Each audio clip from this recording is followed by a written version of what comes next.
Rồi đã viên một đom màu mà chỉ cao mình à.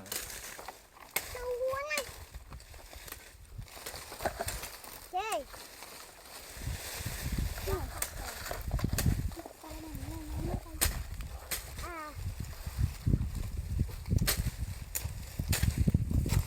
Papa nói vô tôi nam mình ở tôi đây.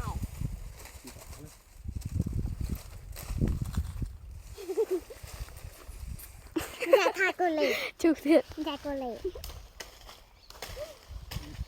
Ôi.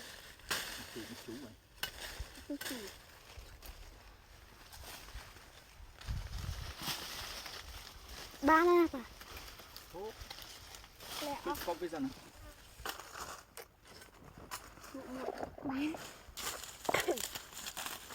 Mất nâu sặc cá một chút để dương cùng phun sặc đây. Sao cách lắc ra nữa? Cái chút bé họ. Con tin nằm.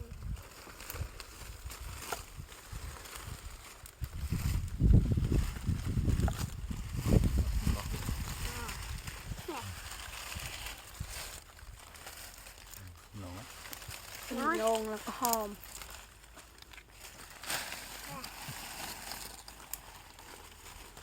Ba cho nó có mua trái ở cho tục luôn hả? Ghê. Không ăn nghe. Mà ta dẹt mình. Khoan ta dẹt này nè. Ôi một sao cua đâu. Cái đấy chết cái đấy nó mang cái. Tam này. Được đấy ạ.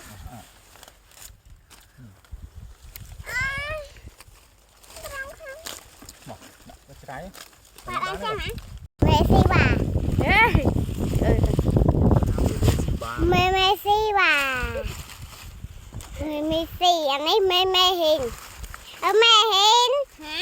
Mẹ hiền bên đây à. Nè. Bị hai gà lên lọc đứt cài à. Mẹ hiền. Là mẹ hiền cả. Chưa giờ. Nhưng mà hả? Bà đang mơ. Nè. Một ba nhau mẹ. Nè. Nó sẽ cao. Nó. Bông ôn ơi, mê cái phơn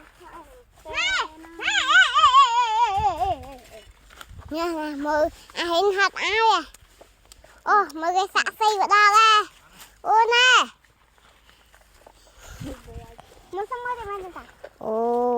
Thằng Nguyên. Nè mơ cái thoại nha mày. Chun nào thấy vạ thiệt.